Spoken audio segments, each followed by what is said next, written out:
Hello everybody, hope you all are doing great. It's me Satish. So today I'm going to cover how to write perfect SOP for Canadian visa.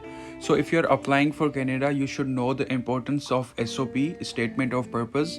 It basically includes how you are today, how you were in past and how you look forward to the future.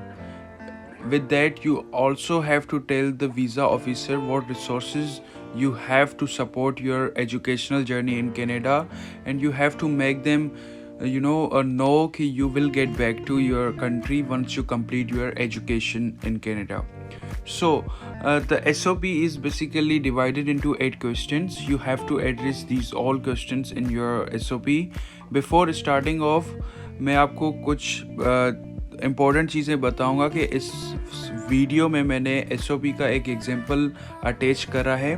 उसको आपने as a idea लेना है, as a उससे overview लेना है कि किस तरह चीज़ें स्ट्रक्चर करी हुई हैं और ऑब्ज़र्व करना है चीज़ों को, ना कि आप कॉपी पेस्ट कर लें, क्योंकि it's already uploaded on IRCC portal. तो बजाय कि आपको कुछ बेनिफिट हो, आपको बहुत ज़्यादा नुकसान होगा. So please don't try to copy and paste. So obviously you have to write everything by your own self. So coming to the first question that says why do you wish to study in Canada and the program for which you have been accepted. तो ये कुछ factors हैं जो आप use कर सकते हैं. इसका मतलब ये नहीं है कि आप सिर्फ यही फैक्टर्स यूज़ करें, आप खुद से कुछ रिसर्च करें और न्यू जो फैक्टर्स हैं वो एडअप करें. आपको यूनिकनेस बतानी है कि कनाडा में क्या यूनिक है, like world class education standards, metropolitan environment, supportive attitude of people, co-op field work is kind of internship जिससे आपको एक आइडिया मिलता है कि रियल वर्ल्ड में how things works in real world. Basically mention your university. So this is the idea. You have to take it as an example, ना कि आपको कॉपी पेस्ट करना है. ठीक है. So it says like I M drawn to pursue my undergraduate finance degree in Canada for numerous reasons because of world class education standards, metropolitan environment, supportive attitude of Canadian people. तो इस तरह आपको structure करना है. ठीक है. आप ये पूरा पॉज करके पढ़ें तो आपको एक बहुत अच्छा आइडिया हो जाएगा कि आपको अपने लिए SOP कैसे लिखनी है. So coming to the second question, which is what is your overall educational goal. ठीक है. इसमें आपको brief introduction देना है कि भाई how your interest developed in that specific program, how the program create change in the society, primary goal of program and your overall goal. देखें, अगर मैं यहाँ पे आपको बताऊँ तो मैंने इसमें लिखा है कि मैं शुरू से ही अपने फाइनेंशियल रिलेटेड टॉपिक्स में बहुत ज़्यादा इंटरेस्ट लेता था.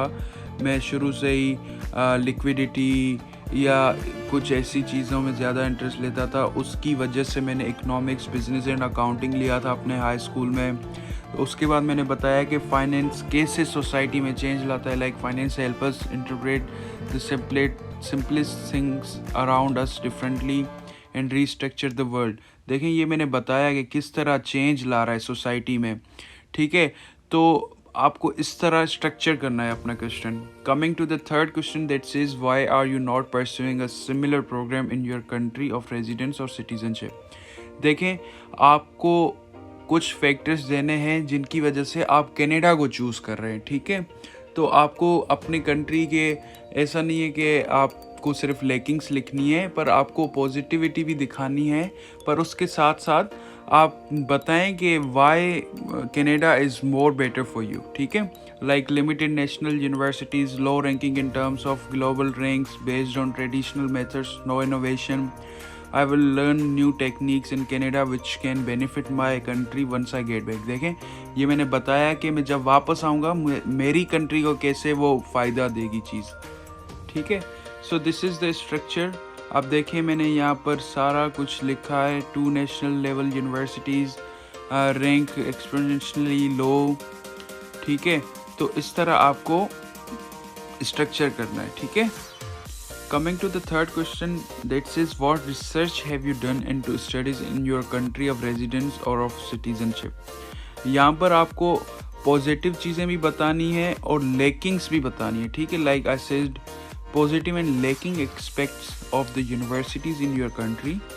फॉर एग्जांपल मैंने यहाँ पर एक चीज़ लिखी है, top notch faculty but lacking of global financial reporting standards. ठीक है, यहाँ पर मैंने पॉजिटिव चीज़ बताई है और लेकिंग भी बताई है, और उसके साथ students lack knowledge to stay competitive.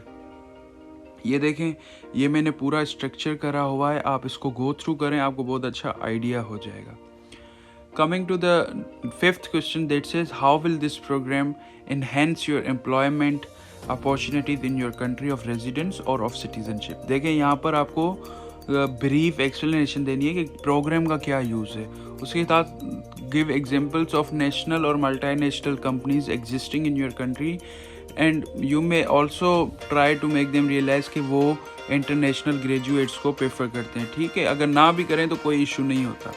If your family is having business, you can also use that as a goal in long term. देखें, आप इस तरह भी कर सकते हैं कि भाई I believe in कि मैं अपने इनिशियल डेज में आफ्टर ग्रेजुएटिंग मैं किसी अच्छी कंपनी के साथ एक्सपीरियंस लूँ, और उसके बाद मेरा लॉन्ग टर्म में जो गोल है वो मैं अपनी फैमिली बिजनेस को एक्सपेंड करना चाहता हूँ।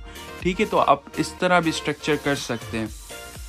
इस तरह स्ट्रक्चर करेंगे तो आपकी स्ट्रॉन्ग बनेगी एसओपी, और जो वीज़ा ऑफिसर है वो कन्वेंस हो जाएगा कि आप वापस चले जाएंगे। ठीक है, सो this is how I have just mentioned everything. Like मैंने यहाँ पर अपने प्रोग्राम का यूज़ बताया, इन्वेस्टर्स फॉर बिजनेस को कैसे अट्रैक्ट करना है, मैनेजमेंट ऑफ बिजनेस, कुछ कंपनीज़ को मैंने मेंशन करा है, और उसके साथ साथ मैं कौन सी पोजीशंस पे वर्क कर सकता हूँ after graduating from the finance degree, financial adviser, investment banker, financial analyst.